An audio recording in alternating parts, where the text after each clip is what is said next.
네 시어머니는 어디 있냐?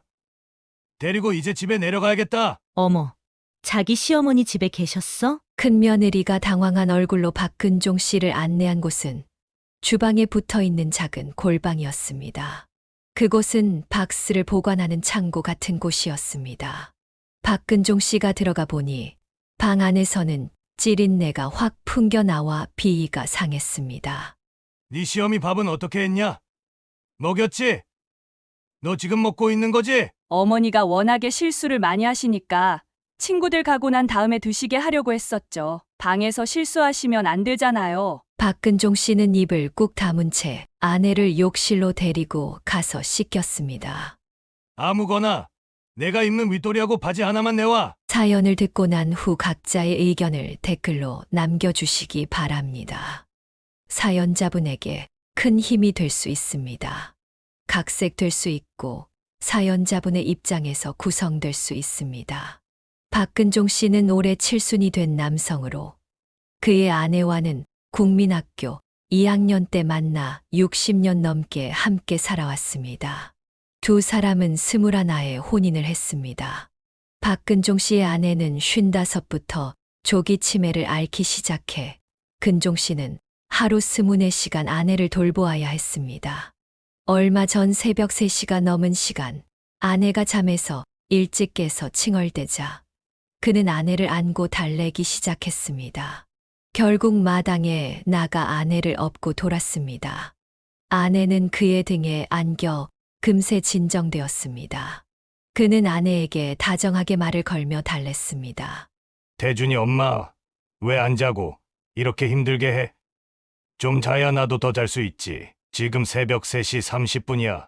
이 사람아, 자네 정신이 멀쩡해야 내가 화도 내고 하지. 아내는 박근종 씨의 등에 얼굴을 묻고 이제 잠이 오는 눈치였습니다. 하지만 새벽 4시면 일어나 마을길과 논을 둘러보는 외삼촌에게 그 장면이 들켜버리고 말았습니다. 외삼촌은 마당이 훤히 들여다 보이는 마을 길에서 신새벽부터 고래고래 소리를 지르기 시작했습니다. 세상이 하늘하고 땅하고 땅 맞붙어 버렸어. 아니, 세상이 망하려니까 사내 자식이 노망 들어 정신이 들락날락하는 여편네 예쁘다고 동네 우세스러운지도 모르고 발불출처럼 지 여편네를 업고 마당을 휘집어. 여편네 예쁘면 집안에서 둘이서만 마주보고 너만 예쁘라고. 그의 외삼촌은 가부장적인 데다가 조선시대 사고방식을 가지고 있었습니다. 그의 말은 아픈 마누라를 남모르게 집에서 단둘이만 돌보라는 것이었습니다. 눈꼴 사납게 굴지 말고 남자가 어찌 여편네 예쁜 걸 겉으로 드러내냐는 것이었습니다. 얼른 집구석으로 안 들어가냐. 이놈아, 참말로다가 우리 누님이 일찍 눈 감아 버렸으니 다행이지. 박근종 씨는 외삼촌에게 쫓겨 집으로 돌아오자니 창피하기도 했지만 어쩔 수 없었습니다. 외삼촌은 그렇게 소리를 지르면서도 아내를 얼마나 위하는지 박근종 씨는 잘 알고 있었습니다. 외숙모도 80 중반이었지만 우리 집 일이라면 언제든지 달려와 주셨습니다. 외숙모는 박근종 씨의 아내가 효부인 것을 기특하게 여겼습니다. 박근종 씨의 아내는 55세에 치매가 오기 전까지 그를 위해 참 잘했습니다. 시골에 살면서도 1시간 20분 거리의 도시로 출퇴근하는 그를 위해 시부모님을 모시고 살며 새벽 4시에 일어나 새벽밥을 준비하던 사람이었습니다. 한 푼이라도 아끼기 위해 일요일을 제외하고는 도시락을 꼬박꼬박 싸던 아내였습니다. 저녁밥도 유기그릇에 담아 식을까봐 아랫목에 넣어두고 식구들 밥을 먹이고 나서도 그가 올 때까지 엎드려서 밥그릇을 품에 덮어 데우던 사람이 아내였습니다. 그와 아내는 같은 마을의 친구이자 초등학교 동창이었습니다. 경상북도의 오지에 위치한 그들의 마을에서 학교까지는 걸어서 2시간이 걸렸고 아내까지 포함해도 총 5명의 학생이 산을 넘고 물을 건너 학교에 다녔습니다. 초등학교 2학년 때 산골마을로 들어온 아내와 함께 처음 등교를 하게 된 박근종 씨는 4학년 때부터는 아내와 단둘이 등하교를 하게 되었습니다. 어느 가을날 아침 햇살이 따뜻하게 비추던 날이었습니다. 그는 공부를 잘했지만 아내는 그렇지 않았습니다. 4학년 때 처음 짝을 하게 되었을 때 담임 선생님이 아내에게 분수를 가르쳐 주라고 할 정도였습니다. 그날도 아내와 함께 산길을 걸으며 아내가 말했습니다. 그제 빌려준 만화책 재미있게 잘 읽었어. 그런데 근종아, 오늘 학교 끝나고 집에 가서 소 먹일 꼴 다 배면 엄마가 고구마 3개 주신다고 했어. 알지? 우리 집 고구마 수확한 거. 나는 모르는데 고구마 수확했구나. 응. 고구마 수확해서 한가득이야. 엄마가 고구마 찐 거 3개 주시면 너 2개 줄게. 고마워. 내가 고구마 2개 준다고 너 그거 파랗게 예쁘게 생긴 수첩에 적어놔. 내 머릿속에 기억하고 있어도 돼. 아니야. 내 보는 앞에서 꼭 적어. 얼른 연필하고 수첩 꺼내서 적어. 박근종 씨는 아내가 시키는 대로 멈춰서서 가방에서 수첩과 연필을 꺼내 진이가 찐 고구마 2개 주기로 함이라고 적었습니다. 그러자 아내는 눈이 부시게 박근종 씨가 글씨 쓰는 모습을 바라보았습니다. 결혼 후 아내는 박근종 씨에게 고백했습니다. 아내는 박근종 씨가 글씨를 쓰는 모습이 그렇게도 보기 좋았다며 똘망똘망 공부를 잘하는 박근종 씨가 그저 좋았다고 했습니다. 그날의 기억은 찬란하게 박근종 씨의 뇌리에 남아 있었습니다. 초등학교를 졸업하고 중학교에 진학한 후에도 그 기억은 사라지지 않았습니다. 그의 아내는 중학교를 마치고 집에 들어앉아 동생들을 돌보고 농사일을 거들었습니다. 박근종 씨는 상업 고등학교를 졸업하고 꽤 괜찮은 중소기업의 격리과로 취업하여 도시에서 하숙을 하게 되었습니다. 상업고등학교에 진학하면서 아내와는 멀어졌지만 읍내 5일장이나 동네 길에서 마주치면 서로 아는 척은 했습니다. 어떻게 지내? 지낼만해? 집에서 밥 먹은 그릇이나 설거지하고 식구들 밥하는 게 똑같지 뭐. 너는 고등학교 가니까 얼굴이 좋아졌다. 대학교 같은데 막 들어가고 그럴 건가? 중학교를 겨우 졸업한 아내가 대학교 갈 것을 묻는 그 눈길은 여전히 찬란한 태양을 바라보는 것 같았습니다. 박근종 씨는 아내와 서로 안부를 묻는 정도로 지내다가 도시로 직장을 옮기면서 이제는 인사조차 나누지 않는 사이가 되었습니다. 그러던 어느 날 아내가 맞선을 본다는 소식을 들었을 때 그는 충격을 받았습니다. 자신이 오래된 여자친구가 다른 남자의 아내가 된다는 사실을 받아들일 수 없었습니다. 급기야 아내를 따로 만날 기회를 잡기 위해 안달복달하기 시작했습니다. 명절이라 아내가 집에만 박혀 있어 얼굴 보기 힘들었지만 잠깐의 기회를 잡아 끌어냈습니다. 너 결혼한다며? 시집 갈 거야? 부모님이 정해주면 가야지 할 수 있나. 이 상황을 납득할 수 없었던 박근종 씨는 아내의 결혼을 막을 방도를 찾기 위해 안절부절 못했습니다. 하지만 그들은 그저 오래된 친구 사이였을 뿐이었습니다. 답답한 마음을 안고 명절이 끝나자마자 하숙으로 돌아갔습니다. 며칠 후 어머니가 위암 진단을 받으셨다는 소식을 회사에서 듣게 되었습니다. 당시에는 암이란 진단이 곧 죽음을 의미하던 시절이었습니다. 어머니의 암 소식은 온 마을에 퍼졌고 사람들은 이제 그 집안에 여자가 씨가 말랐다고 안타까워했습니다. 집에는 할아버지와 아버지 그리고 박근종 씨까지 남자 형제 셋뿐이었습니다. 그때 막내 외삼촌이 박근종 씨를 불러 혼인 일향을 물었습니다.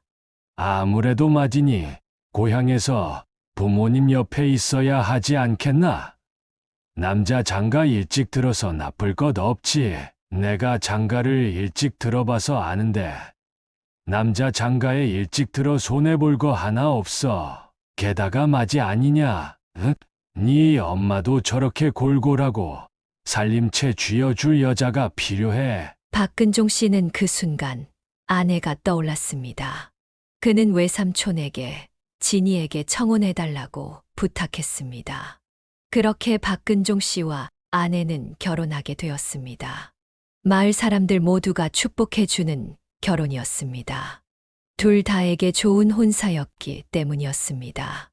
박근종 씨는 시간이 지날수록 아내의 매력에 빠져들었습니다. 초등학교 때부터 친구라 모든 것을 안다고 생각했지만 여자로 대하는 것과 친구로 대하는 것은 다르다는 것을 깨달았습니다.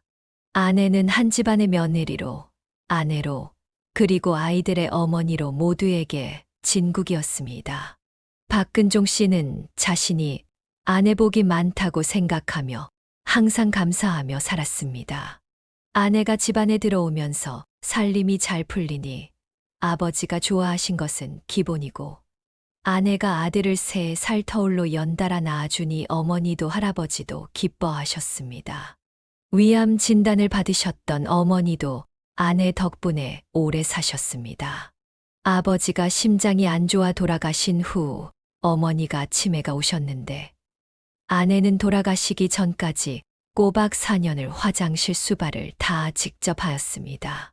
그런 아내의 모습을 보며 박근종 씨는 죽는 날까지 엎드려 감사하며 살기로 결심했습니다. 어머니, 이렇게 많이 잡수시면 또 실수하시잖아요. 그러면 애들도 싫어하고 아범도 화내요. 저도 이거 다 드리고 싶어요. 근데 안 돼요. 이것만 잡숫고 말자고요. 아내는 어머니의 식사를 조절하려 애썼습니다. 그러나 근종 씨가 화를 내며 어머니를 못 먹게 하려고 하면 아내는 오히려 반발했습니다. 그날도 박근종 씨는 뉴스에 나오는 범죄자들 이야기에 열을 올리며 아내와 토론을 벌이고 있었습니다. 그는 밖에서 사람들과 어울리는 걸 좋아하지 않았고 집에 와서 아내와 시간을 보내는 것을 유일한 낙으로 삼고 있었습니다. 퇴근할 때면 소주 2병을 사와 아내와 반주를 나누는 것이 그의 작은 즐거움이었습니다. 어머니가 치매를 앓기 시작하면서부터 저녁 밥상 풍경은 늘 같았습니다. 어머니를 아내 옆에 앉히고 박근종 씨는 어머니를 안으며 아내에게 이야기를 늘어놓는 것이 일상이 되었습니다. 아까 들어오다가 버스 기사가 라디오에서 뭐라고 하던데. 아니, 그게 말이 돼. 사람이 사람을 망치로 그려서 야산에 묻는 게 그것도 친구를 말이야. 그런 놈은 인간 말종이지. 아내는 그의 이야기를 한 귀로 듣고 오로지 어머니의 식사에만 신경을 썼습니다. 어머님, 왜 그러세요? 아, 참기름 넣어서 비비라고요. 알았어요. 기다리세요. 잠깐 부엌에 다녀올게요. 당신은 사람이 말하는데 지금 뭐 하는 거야? 정신 오락가락하는 노인네 그냥 아무렇게나 비벼드리고 말지. 내 이야기나 들어. 당신은 당신 치매 알아 정신 오락가락할 때 우리 아들들이 당신 치매 앓으니까 대충 먹게 하라고 하면 좋겠어? 그러는 거 아니야. 어머니, 기다리세요. 참기름 새로 짜준 거 구수하고 끝내줘요. 내가 그거 비벼드릴게요. 아내는 매일같이 어머니를 씻겨드리며 정성을 다했습니다. 그런 아내를 보며 박근종 씨는 말로 표현할 수 없는 고마움을 느꼈습니다. 그는 매번 새로운 결심을 다지며 자신을 다잡았습니다. 죽는 날까지 아내 앞에서 엎드려 경배하는 마음으로 살기로 결심한 것입니다. 이쯤하게 생각해보면 그는 아내와 신혼 때 부모님이 모두 살아계시고 건강하던 시절이 아니라 어머니가 치매를 앓으시면서도 호강받던 때로 돌아가고 싶었습니다. 그때가 아내가 가장 건강했던 시기였습니다. 시부모와 남편, 자식밖에 모르는 아내의 선한 모습에서 우러나오는 진중하고 깊은 아름다움이 그녀의 얼굴에 피어나던 시기였기 때문입니다. 어머니의 49제를 치르며 박근종 씨는 많은 생각을 했습니다. 아버지나 할아버지가 돌아가셨을 때는 느끼지 못했던 감정이었습니다.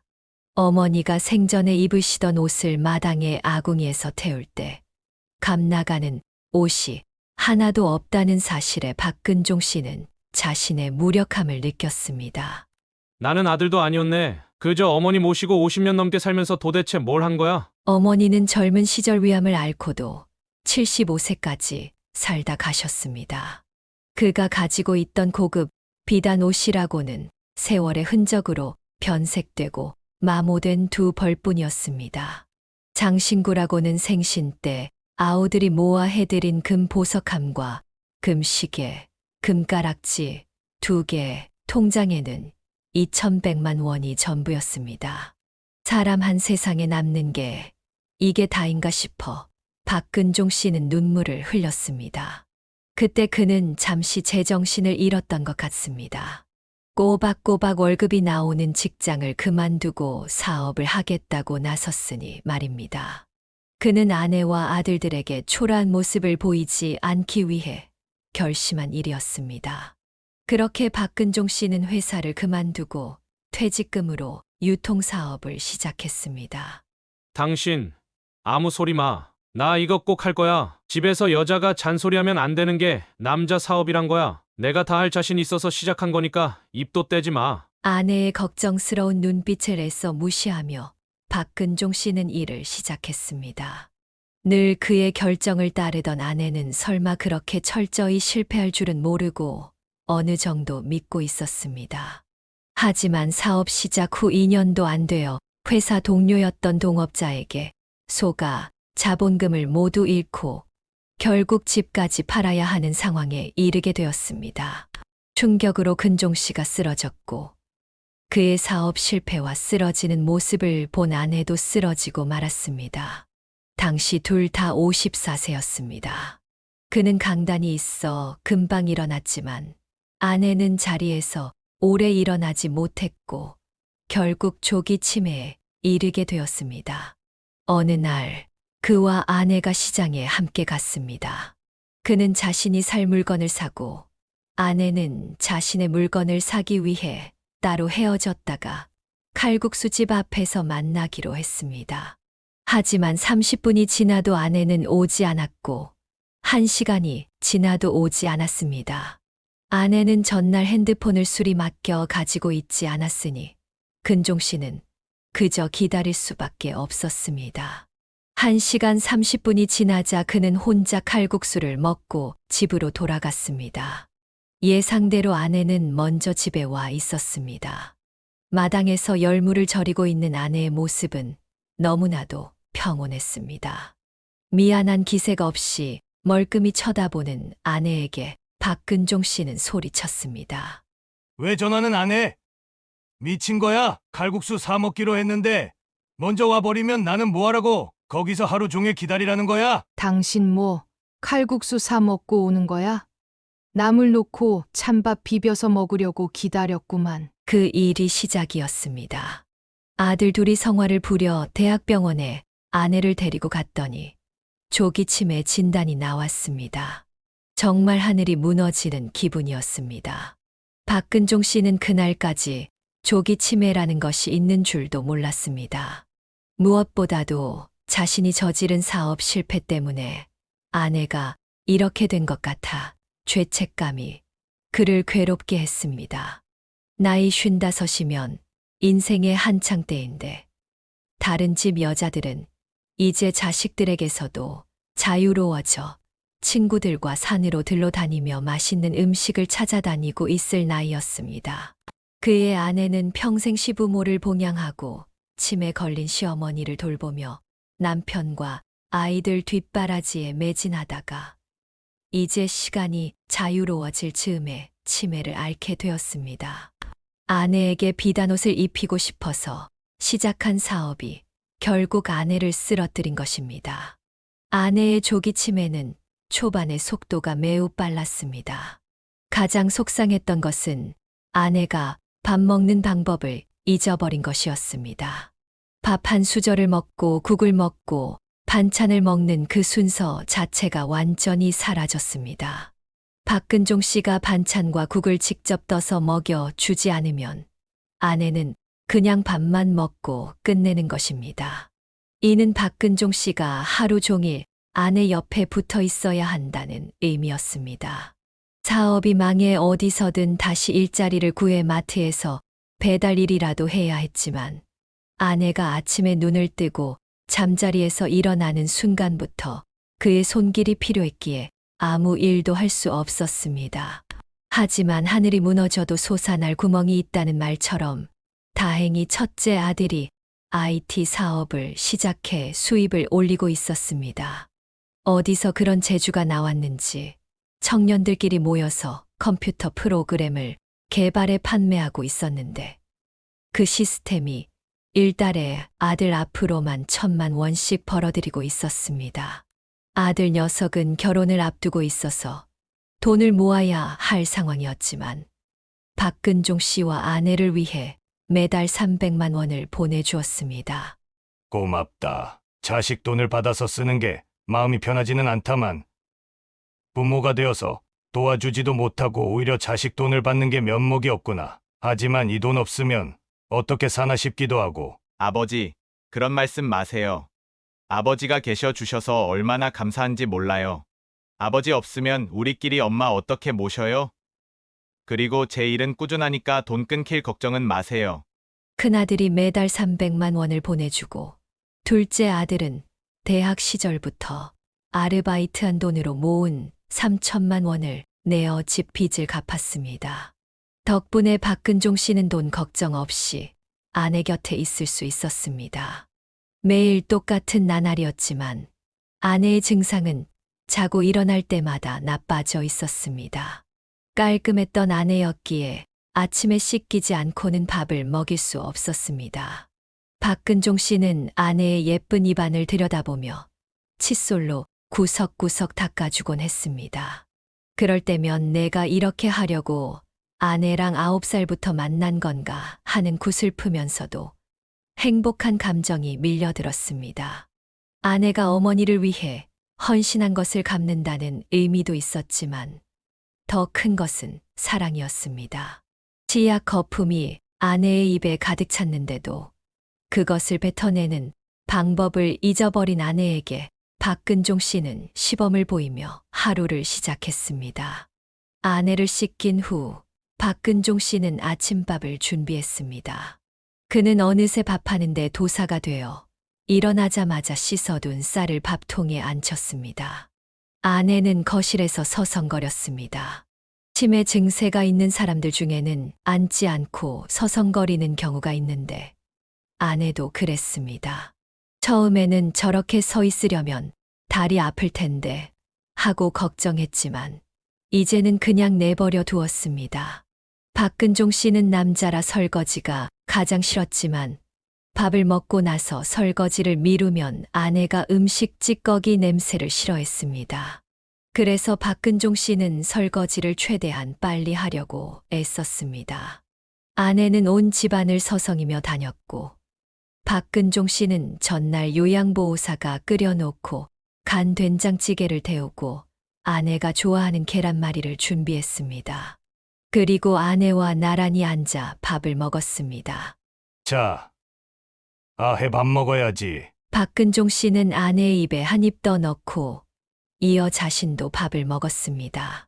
두 사람이 그렇게 밥을 먹는 모습을 보면 그의 외삼촌은 큰 소리로 불만을 터뜨리곤 했습니다.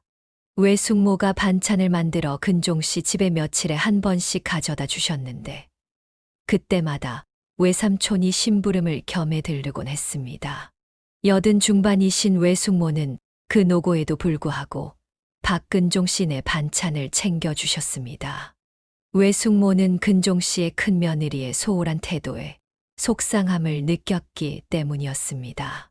그년한테는 아예 바라지도 마. 내가 해줄 테니께. 세상에.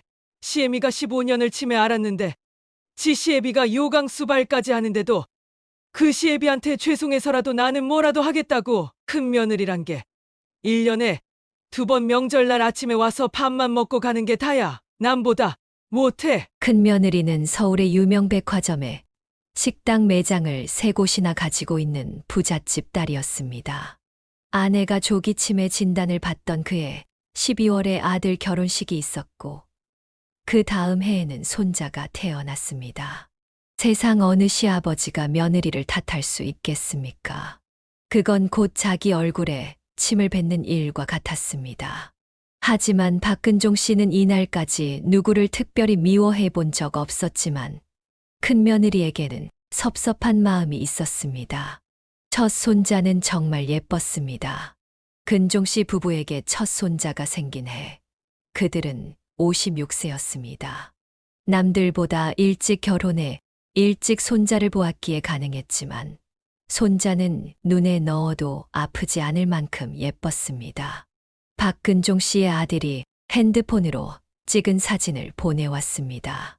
세상에 치매에 걸린 아내도 손자의 예쁜 얼굴은 알아보는지 잠자는 시간을 제외하고는 핸드폰을 손에서 놓지 않고 손자 얼굴만 들여다보고 있었습니다.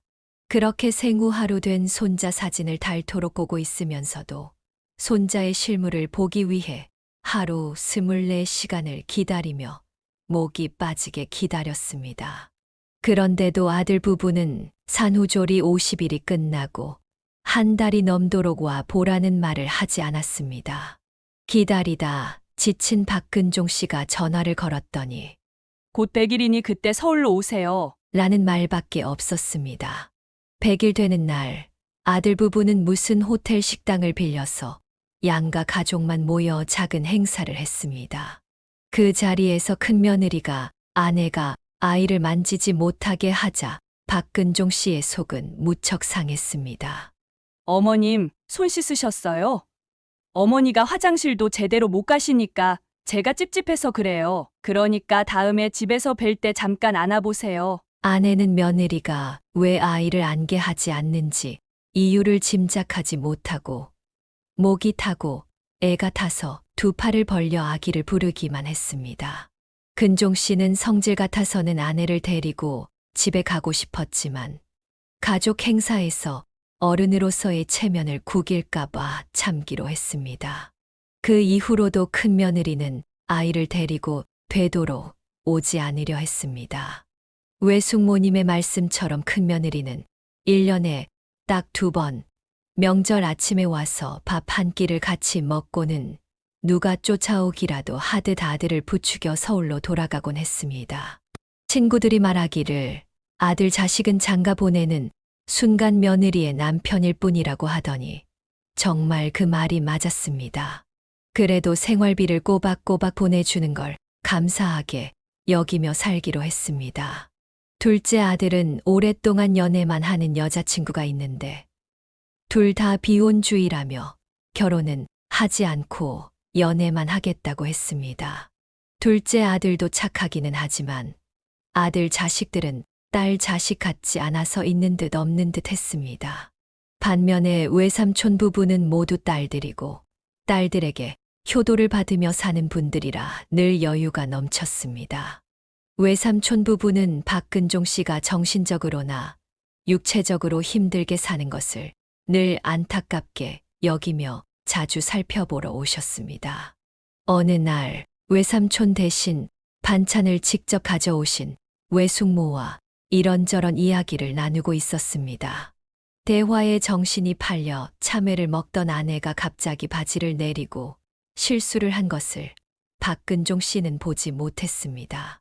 아내는 실수를 하고 나서도 느낌상 창피한 것은 아는지 혼자서 화를 내고 있었습니다. 박근종 씨는 그런 아내를 보며 속이 상했지만 정신없는 와중에도 아내를 달래기 위해 애쓰며 오버를 했습니다. 박근종 씨는 아내를 부여잡고 아내 볼에 쪽쪽 소리를 내며 뽀뽀를 퍼붓기 시작했습니다.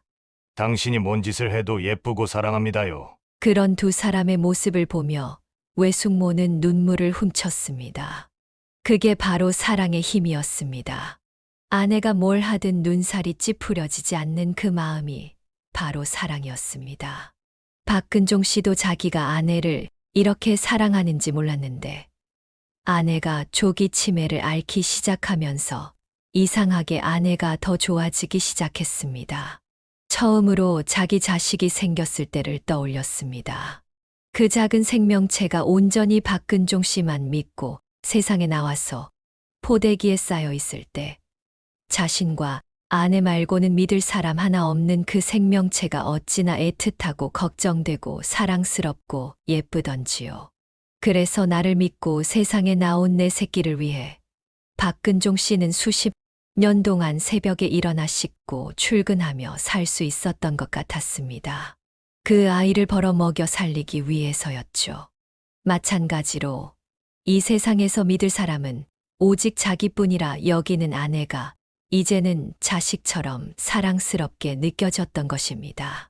한 번은 증명사진을 찍을 일이 있어 아내를 데리고 사진관에 갔는데 사진관 사장님이 촬영 자세를 잡아주려고 아내의 고개를 살짝 바로잡자 아내가 깜짝 놀라며 그 손길을 막았습니다.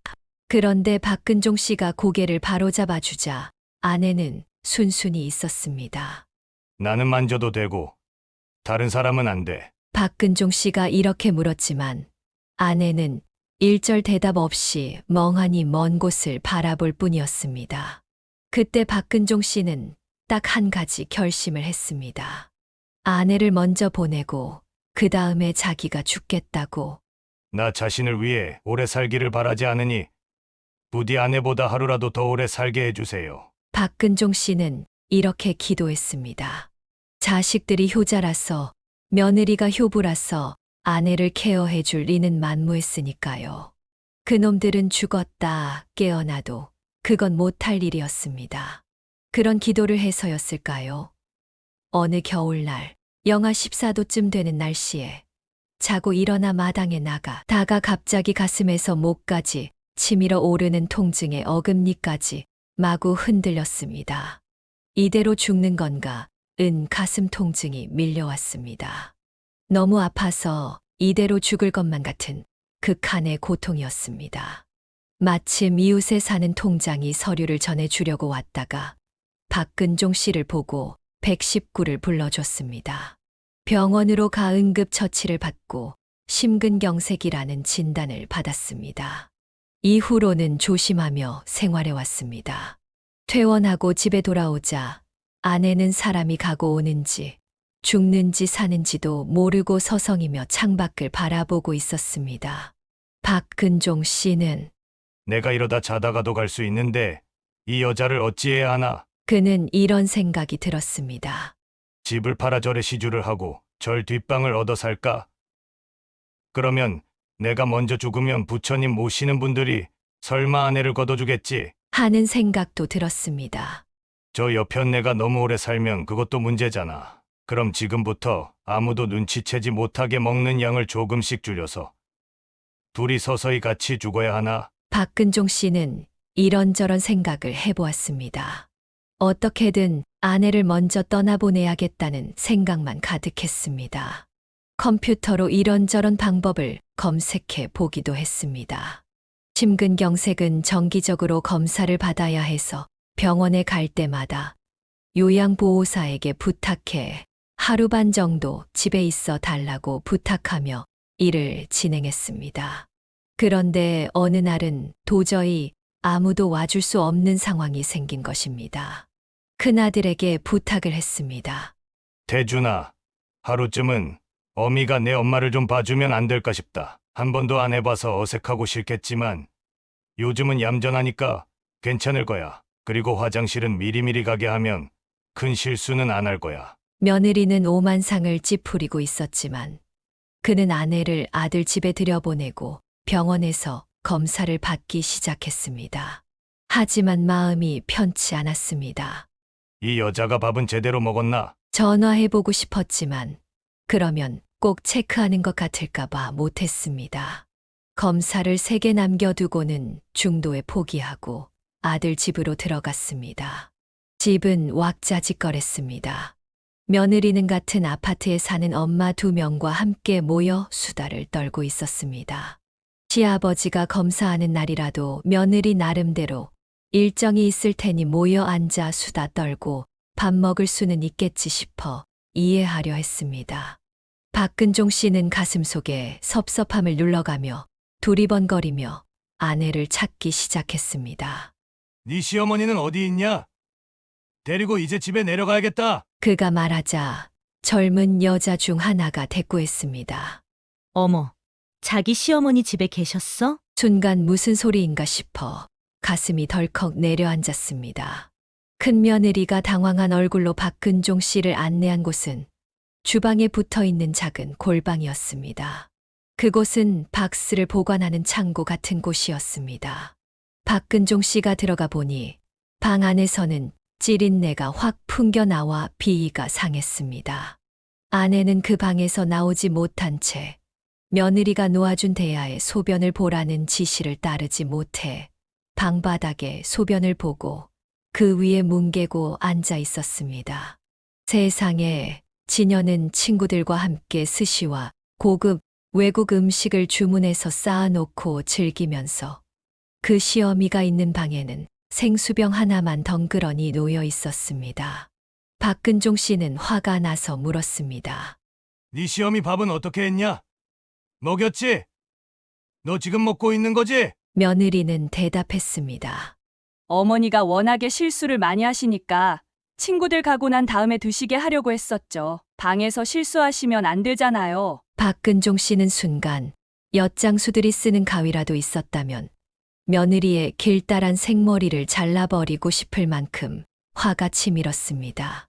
며느리의 친구들도 사태 파악이 되었는지 하나둘씩 슬그머니 빠져나갔습니다.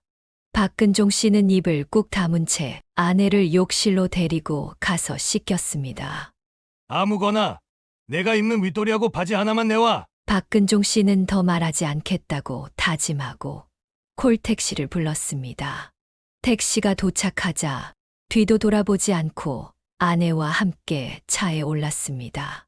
기사 양반, 내가 부탁이 있는데 맛있게 하는 밥집 아무데나 좀 내려주소. 택시비는 넉넉하게 카드로 결제할 테니. 그리고 우리 집이 여주인데 여주까지 갈 택시 좀 알아봐 주소. 박근종 씨는 아내에게 국밥을 먹인 후 콜택시 뒷좌석에 앉아 아내를 품에 안고 오는 내내 얼마나 울었는지 모릅니다. 내가 무슨 수를 써서라도 오래 살아야겠다. 아니면 이 여자를 품에 안고 경포대 우리 신혼여행 간 그 바닷가에서 같이 빠져야겠다. 박근종 씨는 그렇게 결심했습니다. 그리고 그는 이내 며느리가 친정엄마에게는 얼마나 잘하는지를 떠올렸습니다. 자기 친정엄마가 100만큼 소중하면 자기 남편 낳아준 침에 걸린 시어미는 적어도 20 정도는 불쌍하게 여겨야 인간의 마음 아니겠나. 박근종 씨는 속이 상해 울었습니다. 아내는 시어머니에게 효심으로 최선을 다했는데 왜 이런 며느리가 걸렸나 싶었습니다.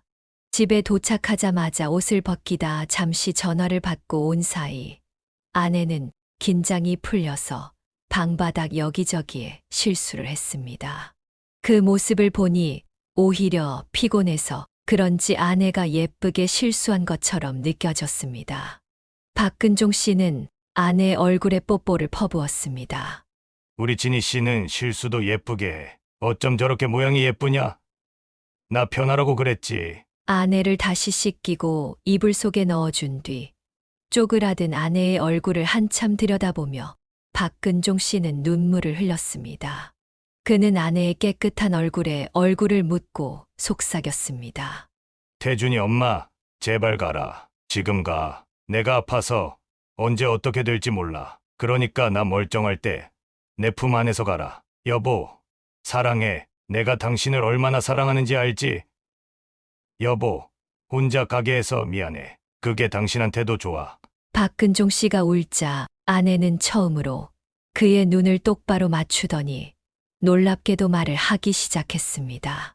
여보, 밥 먹고 그릇 오래 두지 마라. 밥 먹자마자 설거지해. 냄새 나. 알았지?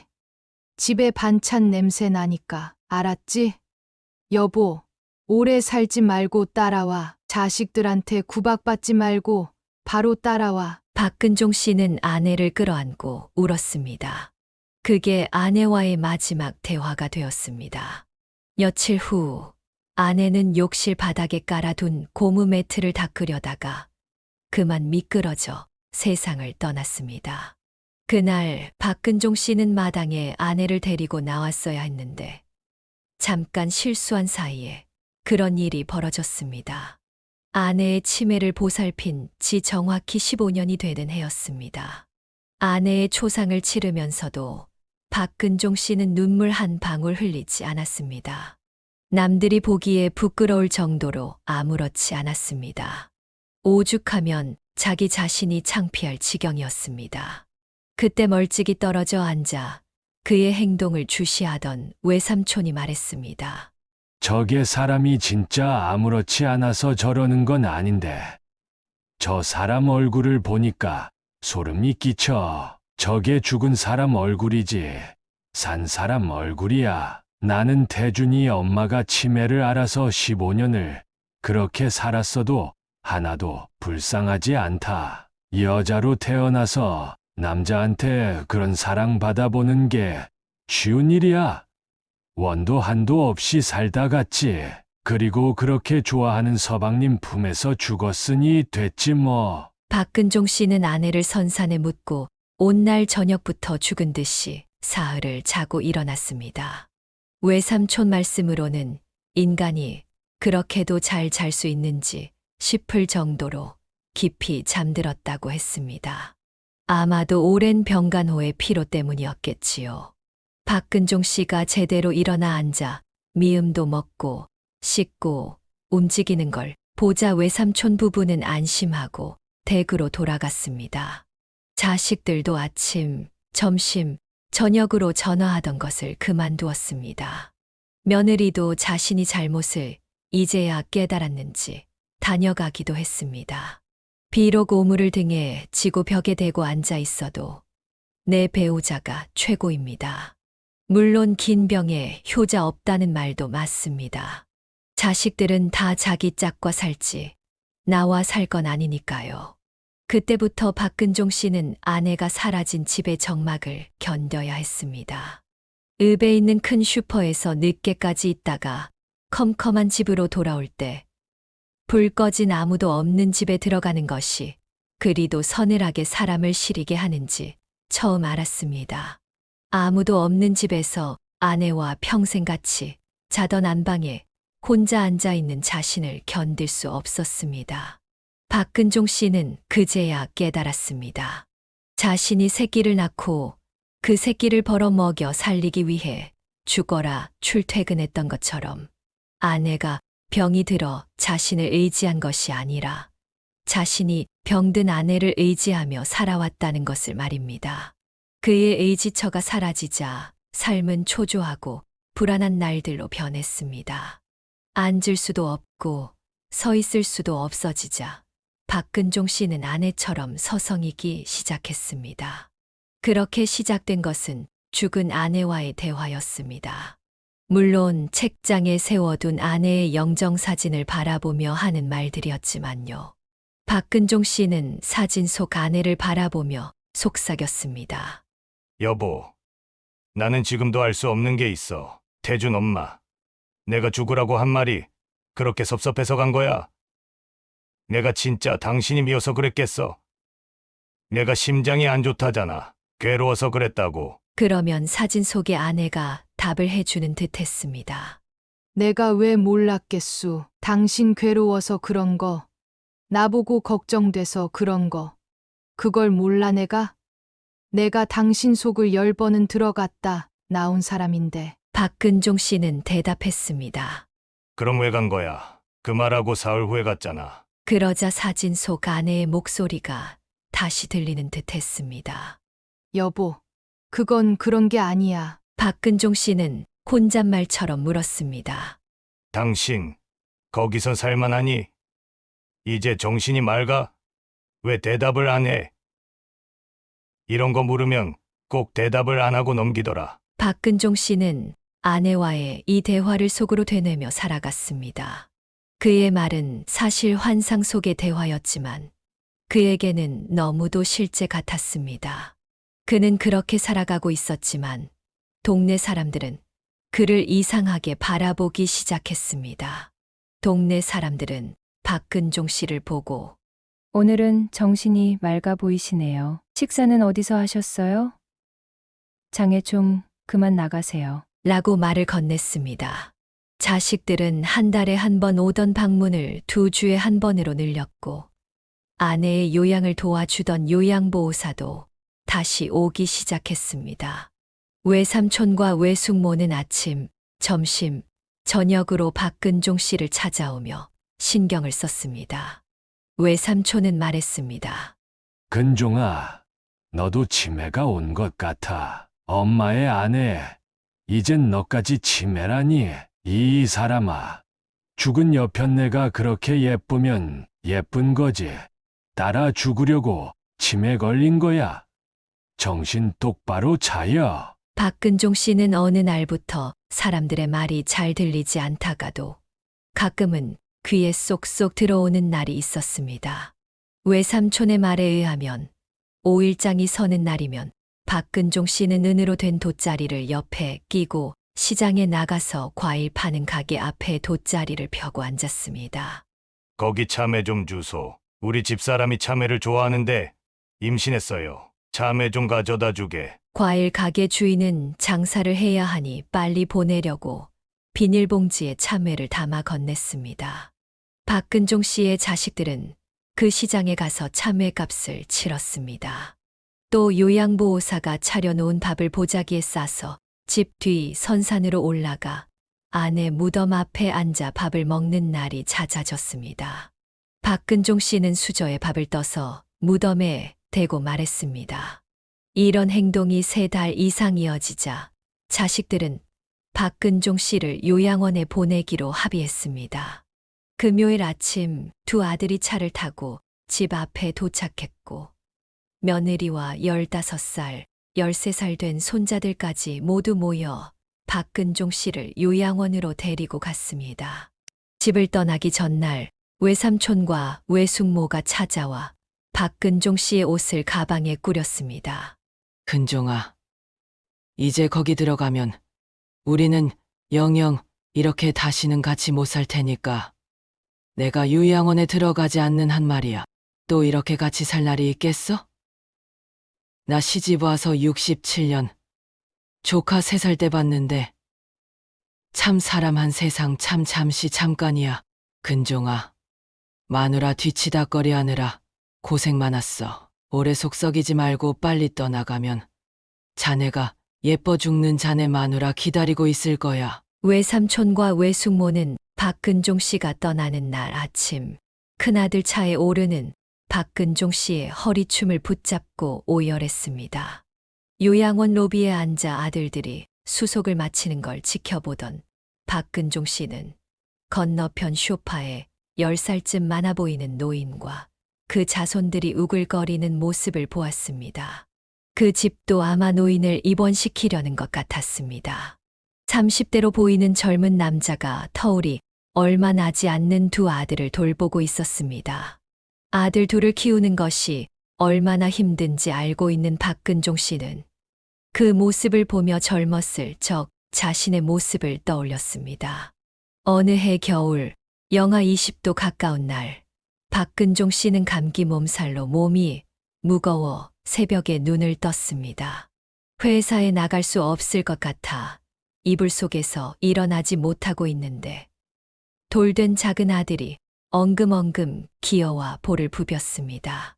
박근종 씨는 회사에 출근하지 않으면 안 된다는 생각에 자식을 먹여 살려야 한다는 마음으로 온몸이 쑤시는 것을 참으며 자리를 털고 일어났던 기억이 떠올랐습니다. 박근종 씨는 갑자기 그 젊은이에게 한마디 건넸습니다. 그 젊은 양반, 아들 2놈 키우면서 먹고 사는 게 녹록지 않지. 더 살아봐. 지금이 좋을 때야. 박근종 씨의 말을 들은 사람은 젊은 아버지가 아니라 작은 아들이었습니다. 평소 섬세하고 다정했던 작은 아들은 아버지의 말뜻을 알아차렸는지 갑자기 일어나 안내데스크로 갔습니다. 죄송합니다. 오늘 입원하기로 한 박근종 씨 입원 취소하려면 어떻게 하죠? 집으로 돌아가실 겁니다. 그 장면을 본 큰아들도 일어나 아버지를 부축하며 말했습니다. 아버지 갑시다. 집으로 갑시다. 외삼촌과 외숙모가 영화보다 더 울고 짜는 모습을 보며 머쓱해할 만큼 박근종 씨는 그날 오후 4시에 집으로 돌아왔습니다. 동네 이장이 소식을 전했는지 도착한 지 15분 만에 헐레벌떡 내려온 외삼촌은 두 아들에게 역정을 냈습니다. 박근종 씨는 그렇게 다시 집으로 돌아왔습니다. 요양보호사는 한 명이 오고 비혼주의였던 작은 아들이 결혼을 했습니다. 20년 동안 바라봤던 여자친구가 먼저 결혼하자고 제안했다고 합니다. 작은 아들은 그렇게 아내와 함께 박근종 씨의 집 옆에 작은 전원주택을 짓고 살게 되었습니다. 박근종 씨는 작은 아들 부부와 일주일에 5번 오는 요양보호사, 90이 다 되어가는 외삼촌 부부에게 의지해 살아가고 있었습니다. 그리고 작은 며느리가 임신을 했습니다. 나이 45세 아이를 가질 줄 몰랐지만 작은 며느리는 아이를 가지게 되었습니다. 박근종 씨는 홍시를 좋아하는 작은 며느리를 위해 시장에 가서 홍시를 사왔습니다. 아줌마, 홍시 좀 주소. 우리 작은 며느리가 임신했는데 홍시를 좋아해요. 홍시를 사와 며느리에게 주면 며느리는 맛있게 먹고 값은 작은 아들이 치렀습니다. 큰 며느리는 요즘 몰골이 말이 아니었습니다. 그토록 잘 받들었던 친정엄마가 치매로 벽에 칠을 하고 다니기 시작했기 때문이었습니다. 시어머니에게는 그렇게 차가웠던 큰 며느리가 친정엄마에게는 잘하느라 애를 쓰고 있었습니다. 여기까지가 박근종님의 사연이었습니다. 아내를 진심으로 사랑한 박근종 씨가 대단하게 느껴집니다. 사연을 듣고 댓글로 의견을 남겨주시기 바랍니다. 사소한 의견일지라도 사연자분에게는 큰 힘이 됩니다. 노골적인 악성 댓글은 사연자분에게 상처가 될 수 있으니 삼가주시기 바랍니다.